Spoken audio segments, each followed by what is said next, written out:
What'll happen if Francesco Bernoulli and Jackson Storm raced against each other? Easy! Jackson Storm wins! End of the video!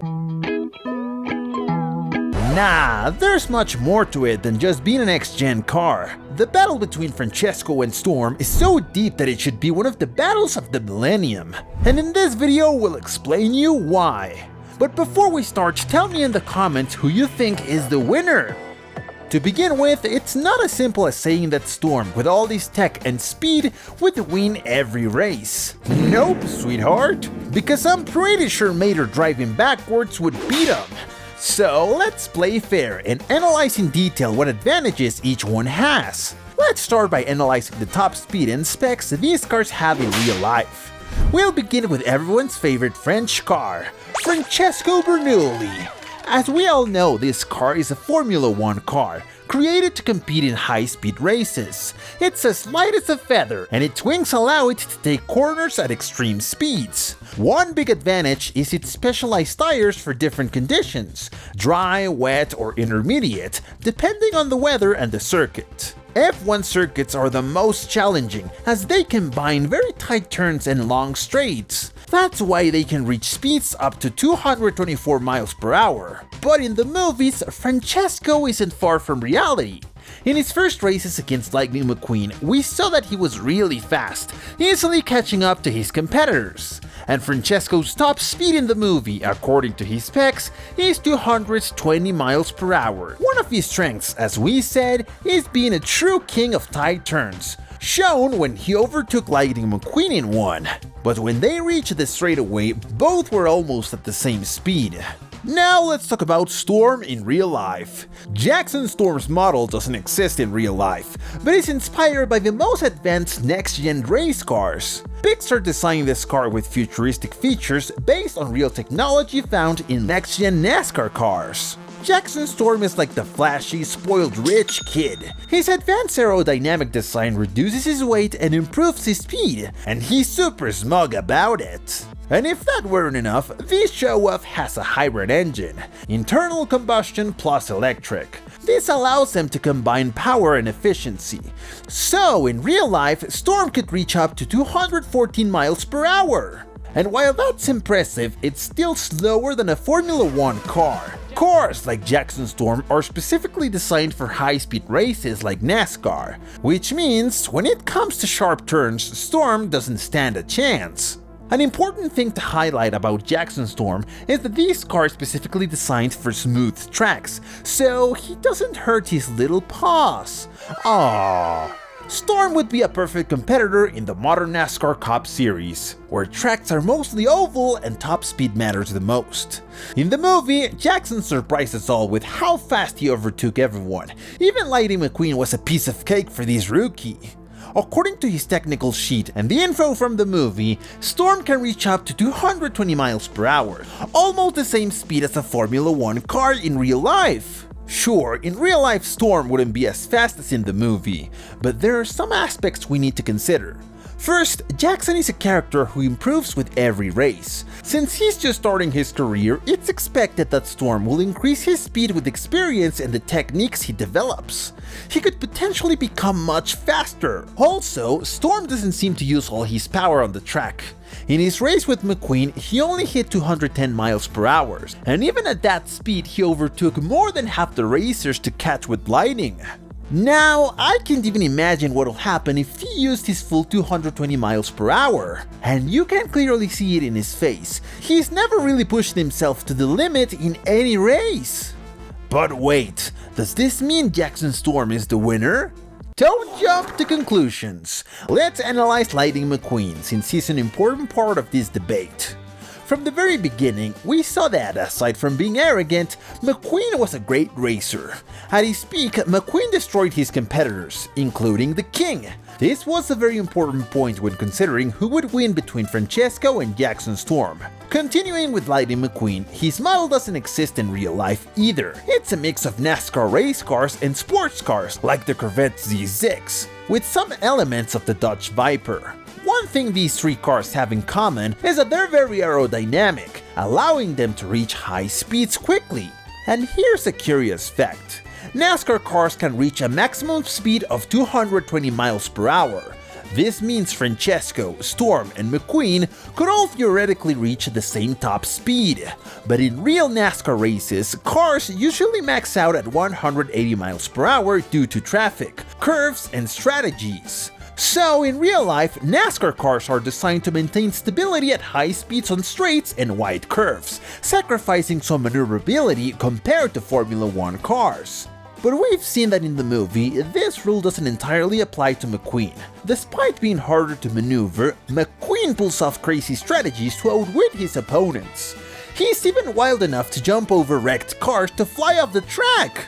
After getting lost in Radiator Springs, McQueen learned new techniques that wouldn't apply to real-life cars, like driving on dirt roads and drifting Fast and Furious style. And don't forget the backward driving trick Mater taught him!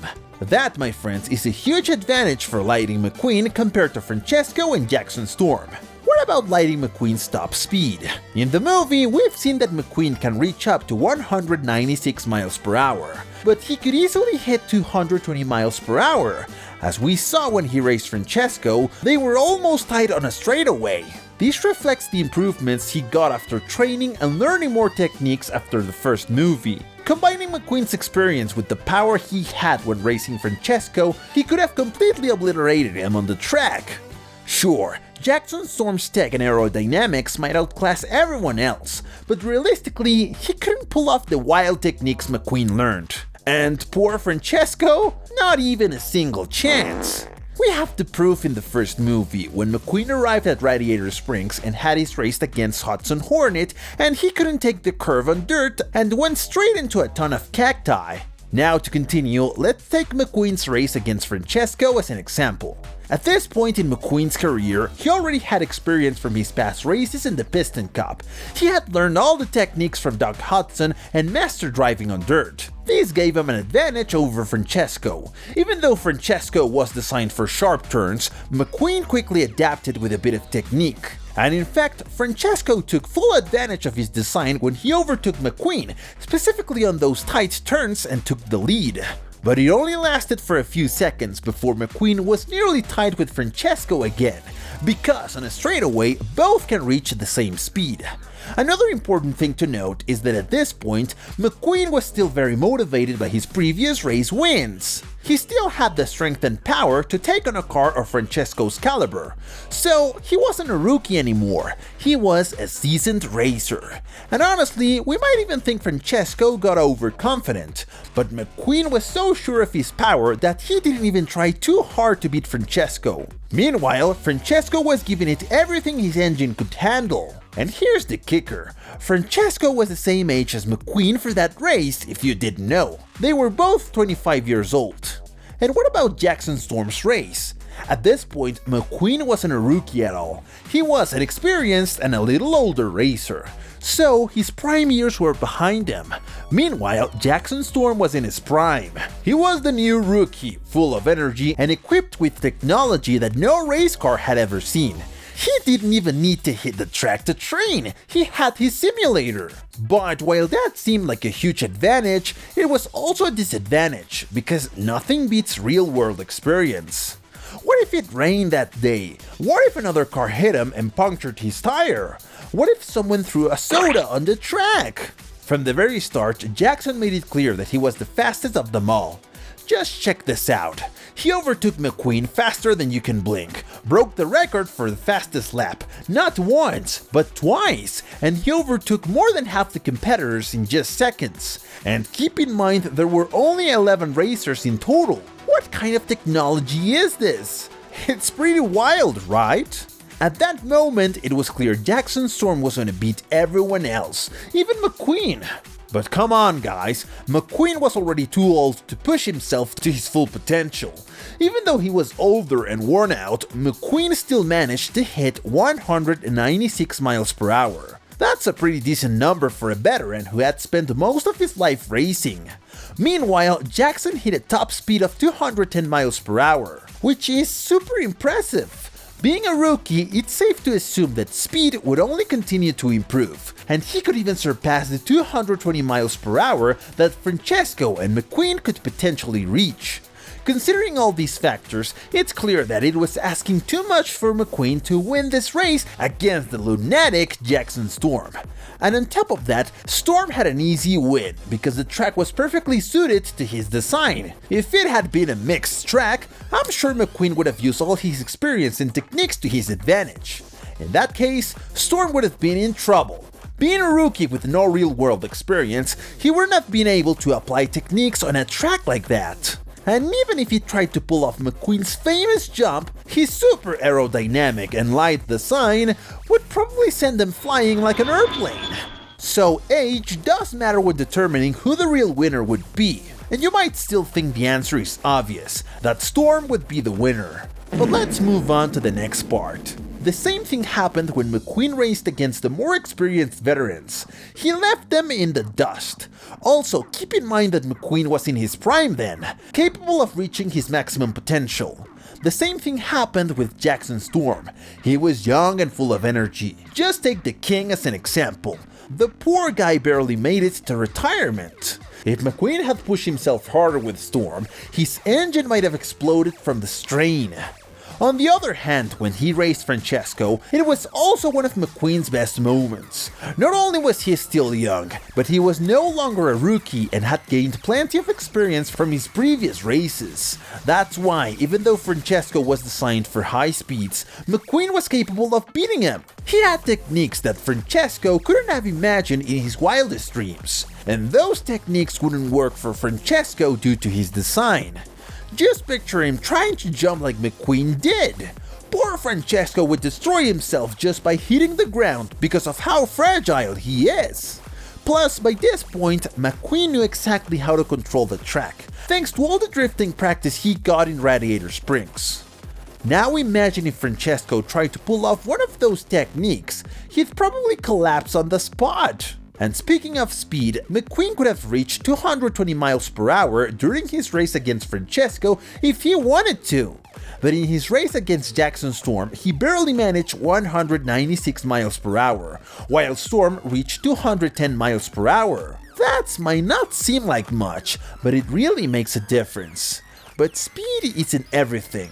Let's take a closer look at the advantages and disadvantages each other has. McQueen, though he never mentions it, has a PhD in drifting, thanks to his training with Doc Hudson and his adventures in Radiator Springs. Who needs brakes when you can drift? On tracks with tight turns or dirt roads, McQueen is the king. He knows how to stay calm under pressure, but his weaknesses hold him back. McQueen is fast, sure, but he can't compete in pure speed against next-gen cars like Jackson Storm or Formula 1 car like Francesco. That's like expecting a Beetle to beat a Tesla. Let's face it, McQueen isn't a spring chicken anymore. By Cars 3, he was already feeling like he was heading to car heaven. Meanwhile, Jackson Storm can hit over 214 miles per hour without breaking a sweat. He's like a Ferrari on Red Bull. If the race is a straightaway, no one can catch him. He's got sensors, simulators, artificial intelligence, and probably even hacked McQueen's Wi-Fi. Storm's design is insanely efficient. It cuts through the air like a hot knife through butter. Perfect for high-speed tracks. Let's not forget Storm doesn't just race. He messes with your head with his toxic attitude to throw you off. But as advanced as he is, Storm also has weaknesses. Storm can handle rough terrain like McQueen can. He's the kind of luxury car that can't handle a pothole without crying. Storm starts sliding around like a deer on ice. And his arrogance makes him overconfident. He underestimates his opponents. So, Francesco could easily teach him a lesson.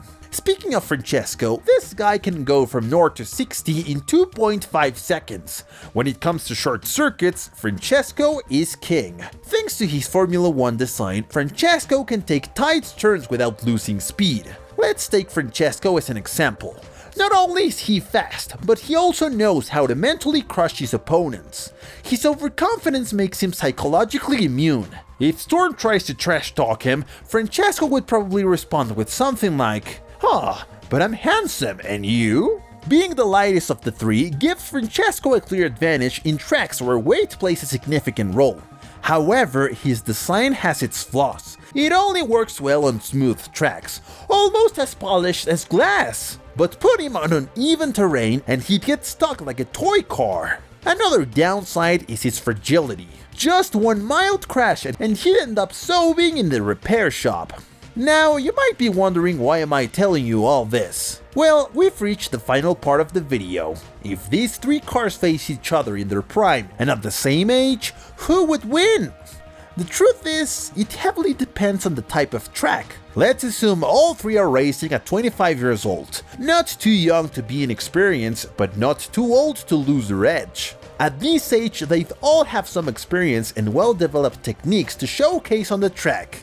At this point, we know that both Francesco and McQueen can reach speeds of 220 miles per hour, while Jackson Storm would be on a similar level. It might seem like they'd all end in a tie, but it's not that simple. If the race is on a Piston Cup style track, requiring speed, strategy, and sharp cornering, McQueen would already have been trained by Hudson Hornet and master drifting like a champion. Storm, on the other hand, would struggle in this area since his simulated training sessions can't compare to McQueen's real-life experience. While McQueen might find Francesco more challenging because of his cornering skills, we've seen in Cars 2 that this wasn't enough to stop lighting. Thanks to his agility and strategic movements, McQueen could win against Francesco Bernoulli. As for Francesco versus Jackson Storm, Francesco would take the win, because Storm's strength lies only in straight tracks, which are pretty rare. That's exactly why Cruz Ramirez managed to beat Storm. Her knowledge and technique gave her the edge. So there you have it, friends. Speed means nothing without technique, experience, a strong mentality, and solid strategy. But if you're still not convinced, here are a few more scenarios. 1. Straight race, pure speed. Winner, Jackson Storm. McQueen and Francesco would give it their all, but Storm is practically a bullet. While they're saying ka-chow and xiao, Storm would already be crossing the finish line. 2. Technical circuit with sharp curves. Winner, Francesco Bernoulli. Francesco's expertise in cornering makes him the king of technical tracks. McQueen might keep up thanks to his drifting skills, but Storm would look ridiculous on such a track since he can even handle his own torque. 3. Off-road or mixed tracks. Winner, Lightning McQueen. This is where McQueen shines. His drifting, training from Doc Hudson, and street smarts make him unbeatable here. Francesco would end up on dirt on his wheels, and Storm would lose his composure, unable to unleash his full speed. 4. Mental race. Who holds up psychologically? Winner, Francesco Bernoulli. Storm and McQueen would crack under Francesco's egotistical comments. While they're stressed, Francesco would keep saying, "Francesco always wins because Francesco is the best." Considering all their abilities, here's the conclusion. McQueen has the expertise and versatility. Storm has the speed and technology, but struggles outside his comfort zone. Francesco has pure technique, but is too fragile. With all this in mind, McQueen emerges as the winner due to his adaptability. He's like that person who may not be the fastest or strongest, but knows how to thrive in any situation. Meanwhile, Francesco and Storm would end up battling for second place, with Francesco would certainly win, leaving Storm on third place. And that's where we'll leave this analysis. Let us know in the comments what you think. Did you guess who was gonna be the winner? We'll read your thoughts in the comments.